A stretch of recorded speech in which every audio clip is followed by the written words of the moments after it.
Bonjour, ici Follow Beauty, bienvenue sur ma chaîne. Ici on parle des cheveux, de la peau, de lifestyle et de mindset dans le but de sensibiliser, de faire changer de mentalité et d'évoluer tous ensemble. Alors si ces thèmes t'intéressent, abonne-toi. Aujourd'hui on va parler de l'alopécie de traction. Alors qu'est-ce que c'est l'alopécie de traction? Alors l'alopécie de traction, c'est une chute de cheveux au niveau frontal qui peut être temporaire, moyen, voire très sévère et irréversible. Cette chute en fait est due au mauvais traitement appliqué aux cheveux.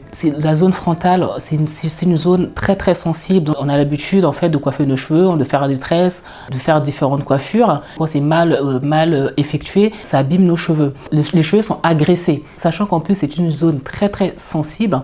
Donc les cheveux ils tombent. Et en plus, compte tenu de manque de soins appliqués, cette zone en fait se retrouve indéfiniment démunie de cheveux, tout simplement. Ça, c'est des bêtises en fait. Je dormais avec la perruque, je me réveillais avec la perruque collée dans ma tête. Et c'est ça les résultats. Ça, c'est les effets secondaires. Non mais regardez-moi bien. Regardez comment c'est moche. Regardez comment c'est pas beau à voir. C'est moche. En fait, je suis vénère contre moi parce que si je savais que la colle m'aurait gâché les cheveux ici, là, j'aurais pas porté. J'aurais pas fait ça en fait. Je suis vénère parce qu'après, je peux pas faire des chignons en fait. Regardez, je peux pas faire des chignons tellement j'ai rien. Ça fait un moment maintenant que j'essaye de faire pousser mes cheveux. J'ai arrêté de porter des perruques avec la colle. Maintenant, je porte que les perruques sans colle. En plus de ça, les soirs, je retire, je laisse mes cheveux respirer. Parce qu'avant, mes cheveux ne respiraient pas, quoi. Et c'est ça les résultats. J'ai tout mis, beurre de cacahuètes, j'ai tout fait, en fait, ça marche pas. C'est vrai qu'il y en a qui portent des perruques, qui font des coiffures pour des questions pratiques. Il faut éviter de porter genre une coiffure, c'est-à-dire des extensions, des braids très chargées, très lourdes pendant plus d'1 mois. C'est pas du tout bénéfique pour les cheveux. Donc en plus, les cheveux sont dépourvus de soins pendant cette période-là. Donc du coup, en fait, le cuir chevelu, il est étouffé. Le peu de sébum sécrété ne permet pas de lubrifier cette zone pour éviter la casse et la chute des cheveux au niveau de la zone frontale. Donc on voit énormément de femmes noires qui n'ont pas de cheveux au niveau de la zone frontale. L'implantation des cheveux est complètement reculée. Les coiffures à éviter pour éviter justement cette alopécie de traction, pour éviter cette chute de cheveux au niveau de la zone frontale, il faut éviter des chignons très serrés.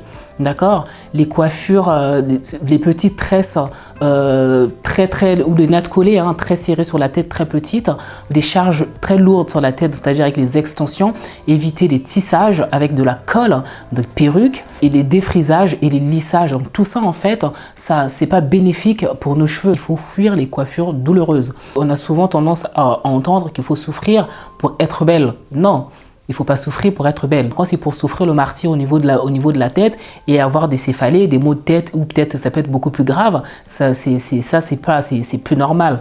Donc il faut fuir les coiffures qui font mal. C'est pas normal d'avoir mal quand on nous coiffe. C'est censé être des moments de détente et de relaxation et de partage. Donc évitez toutes les coiffures énumérées pour justement préserver votre zone frontale, vos baby hair tout simplement, et évitez surtout des plaquages au gel parce que maintenant en plus il y a une tendance en fait, on considère qu'en fait quand tu fais un chignon et que tu n'as pas bien plaqué avec du gel, tu n'es pas coiffé. Ah bah non, c'est quand on fait ça à répétition, ça aussi ça casse les cheveux. Donc après la zone ne fait que reculer et il y a aussi le stress aussi qui peut jouer à ça, non seulement des mauvaises manipulations, le stress aussi. Donc tout ça en fait ce sont des choses à éviter pour que vos cheveux soient en bonne santé et vous maintenez en fait votre zone frontale garnie. Depuis tout à l'heure je dis les femmes, mais l'alopécie de traction concerne également les enfants parce qu'on voit des petites filles coiffées avec des coiffures d'adultes.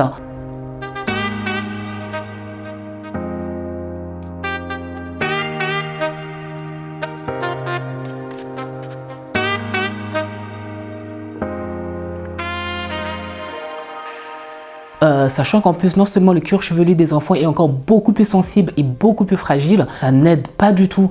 Donc les enfants avec des extensions, des charges lourdes sur la tête.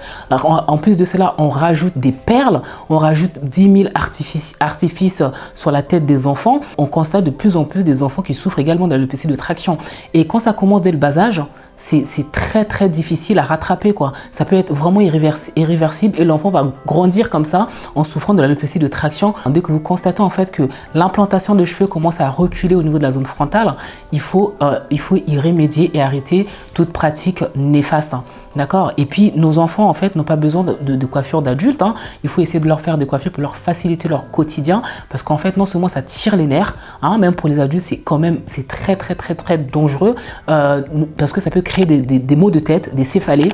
Donc, récemment, une petite fille qui est décédée suite à des douleurs dues à une coiffure qui était trop serrée. L'enfant a souffert de ces douleurs-là et malheureusement, l'enfant est décédé. Il faut faire très attention quand on coiffe nos enfants parce que nos enfants n'ont pas besoin d'avoir une coiffure trop serrée. Le cerveau, il est en plein développement. Le cuir chevelu, il est hyper sensible. Déjà, en tant qu'adulte, quand on nous coiffe et que c'est trop serré et qu'on souffle le marty pendant une semaine, là, déjà, c'est pas normal. C'est pas du tout supportable déjà en tant qu'adulte. Donc, franchement, si en plus on inflige, parce qu'on inflige cela aux enfants, limite c'est de la maltraitance, parce que le but en fait d'une coiffure, c'est censé être joli, protéger les cheveux de l'enfant et non tirer dans tous les sens et lui causer des maux de tête ou autres. Et pour conclure, faut bien observer votre zone frontale. Moi par exemple, je ne me fais pas de tresse, c'est-à-dire je ne mets pas de rajout ou autre, mais je fais des chignons.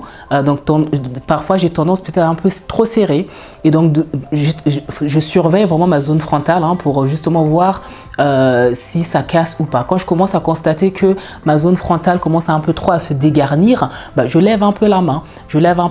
Et je commence à masser. Je veux masser pendant peut-être un mois avec de l'huile de ricin pour justement essayer d'oxygéner cet endroit-là qui est très sensible pour justement favoriser la pousse. Donc observez bien vos zones frontales, prenez soin de vous et puis évitez les coiffures néfastes parce que c'est pas bénéfique pour vos cheveux. Merci d'avoir regardé cette vidéo. N'hésite pas à laisser un petit like et je vous dis à bientôt pour une prochaine vidéo. Ciao!